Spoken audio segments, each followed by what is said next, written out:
Happy Diwali. तो वैसे आज दिवाली का डे 2 तो सुबह उठ गए थे और चाय पीने करके हम लोग निकल गए संदेश के इधर। तो जैसे संदेश क्या बोल रहा देखिए। नैनीचे चाल पाणी सकाळी नैनी बघितलं होता तिकडे जरा नैनी जरा आमच्या चार्जरला धुवायला नैनी होय ना नाही चार्जरचा आयफोन बनवायचा का नाही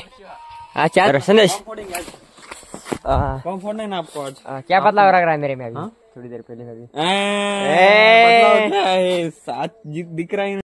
तो आज मी समाधान आहे संदेश निघाल सध्या गजूबाई शेतात की आपल्याला इथं पोस्ट का पोल्ट्री फार्मला जरा माहिती घ्यायला आणि आता समाधान ब्लॉग शूट करणार समाधान नाही सध्या सेटअप लागला आहे आपण कुठे समाधानाचा पोल्ट्री फार्मला एक्सप्लोर करायला जाणार आहेत किंवा चला काहीच आपण इथं माहिती करायला पोल्ट्री फार्मची आपल्याला बी संदेशला टाकायचंय आणि समाधान जरा ब्लॉग बी काढत आहे आणि इथं आपल्याला आलेला आहे आणि दिवाळीचा आजचा डे 2 या काहीच आपण आज अब्दुलून बनलेला आहे आपण याला थोडी माहिती घ्यायला कारण संदेशला टाकायचं पोल्ट्री फार्म तर थोडं जरा इथं माणूस आलो आणि आम्हाला समजायला की कसं असतं कसं नाही सिस्टम समजा ब्लॉग समाधानच्या यूट्यूब चॅनलला आपल्याला मिळून जाईल त्यानं समजा एक्सप्लोर सांगितलं स्टेप बाय स्टेप सांगितलं कसं असतं समजा यूट्यूब चॅनलला मिळून जाईल समाधानच्या त्याची लिंक आपण डिस्क्रिप्शनमध्ये देऊ बघू शकतात जरा माहिती जरा डीप दिली या डिटेलमध्येच फायदा तर होत असेल नफा किती होता आता एक शेड मध्ये कधी फायदा होतोय कधी लॉस मध्ये जाते असं आहे ना मर समजा जर नाही लागली रोग नाही आला तर फायद्यामध्ये राहतात त्याच्यासाठी काय करावं लागेल जर आपल्याला नाही मत द्यायचं असल्यास वॅक्सिन कॅशन हा औषध डोस द्यावा लागतात त्याची काळजी घ्यावी लागते सर्व चांगलं नियोजन असतं म्हणा हो आता हे दोन कधी गेले माल तुमचा आता गेल्या समजा एक 15-3 वर झाले म्हणजे सगळाच विकला कितीला विकला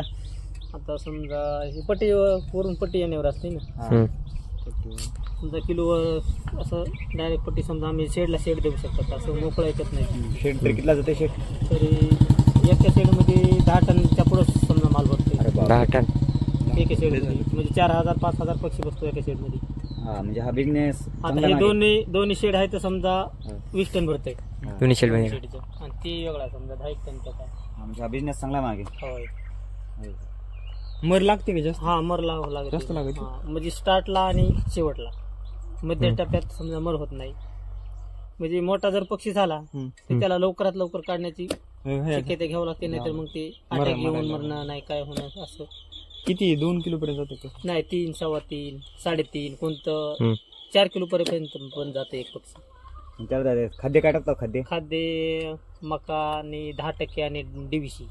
सगळं घरचंच ना अर्ध हा आम्ही स्वतःच बनवत आहोत तिथे मशीन शेती का हा मशीन आहे समजा लहान पिल्ले आले त्यावेळेस कंपनीचा माल देतात ना कारण का आता 15 दिवस त्याला कंपनीचाच माल असतो मालकांनी कसं स्वतःच तुम्ही केले का नाही स्वतःच योजनेतून नाही व्हायरस काही येतो का नाही इकडे व्हायरस म्हणजे कोंबड्याला रोग काही हा मग तेच अटॅकचं अटॅकचं जास्त कधी सर्दी ती होते कोंबड्यांना हिवाळ्यात काही रोग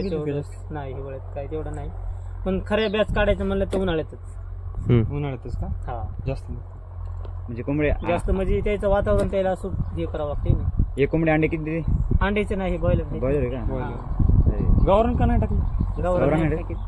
त्याला वेळ लागते हा वेळ लागते आणि ती परवडत पण नाही ना एक कोंबडं कितला तरी अंदाजे कितलं जाते कोंबडं किलोवर आता बघा ना किलोवर असते ती किती रुपये किलो तर पट्टीवर समजा असते समजा 100ला समजा किलो आम्ही देता 100ला किलो हा जर तुम्ही जर नव्या पिढीला जर बिझनेस टाकायचा असेल तर तुम्ही काय मार्गदर्शन देऊ शकाल काय असं शेड बनवायचं मार्गदर्शन म्हणजे असलं शेड बनवायचं आणि माल आणून टाकायला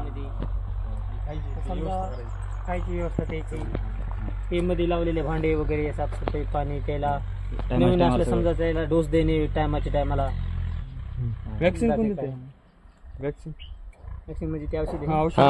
पाण्यात असतं ना हा पाण्यात बघायचं झालं तर चांगला बिझनेस आहे एक प्रकारचा इंजेक्शन नसतं पाण्यावरच असतं पाण्यावर वॅक्सिन असते रे आता आणल्यापासून 15 दिवसाला एक वेळ डोस म्हणजे आल्या एकदा डोस आणि 20 दिवसाला डोस झाले 2 डोस असतात त्याला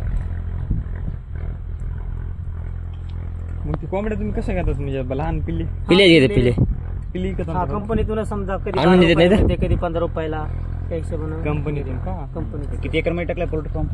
हा आता समजा हे दीड एकर असेल. दीड. हा 2 समजा पूर्ण सीड सगळं म्हणजे त्याच्या पटांगण बी लागत असेल ना? हा मग तुम्ही कोंबड सोडतात का नाही मध्येच? मध्येच असेल. मध्येच बाहेर कसं सोडायचं मग त्यांचे? नाही बाहेर सोडायचं मत नाहीत ना काय. आता समजा आम्ही सगळे व्यवस्थित धुवून बिवून फुले आता माल टाकायचा आहे दिपाळी झाली की. हा बरे चांगलं. त्याने का पण आता आपल्या रूमवर जरा गँग पुशात बसली होती आणि आज होतं लक्ष्मीपूजन, तर गाडी बिडी धुली आणि हार घातल्यानं पूजा केली. आणि त्यानंतर आता बस स्टँडला औषध जरा येतं तर टाइमपास केला आणि समाधान पण गेले ते शेतात झोपायला गजबागीच्या इकडे. जरा त्याचा टाइमपास केला आणि त्यानंतर त्याला शंतूला शिकवली गाडी आपण. उद्या हाताला घे, उद्या हाताला घे, उद्या हाताला. हा जाऊ दे, सरळ जाऊ दे आता गाडी. जाऊ दे कवर चलते, दुसरे गिअर टाकायचं ना आता, गिअर शिफ्ट नाही करायचा. कवर माहिती का? जाऊ दे कवर जाते गाडी. फक्त सांगितलं तुला माहिती ना पूर्ण कलस आणि पायाचं विवेक पुढे गिरे खायची पडताना आपण उद्या दिवाळी या. जाऊ द्या जाऊ दे पुढे एकदम जाऊ दे पुढे कवर जाते ते फुलाला आदळची गाडी बाहेर रस्त्यावर कसं आम्ही त्यांनी कलस पूर्ण दिले सांग. जाऊ दे पूर्ण जाऊ दे 10-12. त्यानंतर गजूबाई आणि सीता आली आणि बघू शकता आम्ही आला कुणा काय तर खरकडा जरा टोपे घेऊन टोटे घेऊन जरा वाजवायला. बघू शकता उडती पण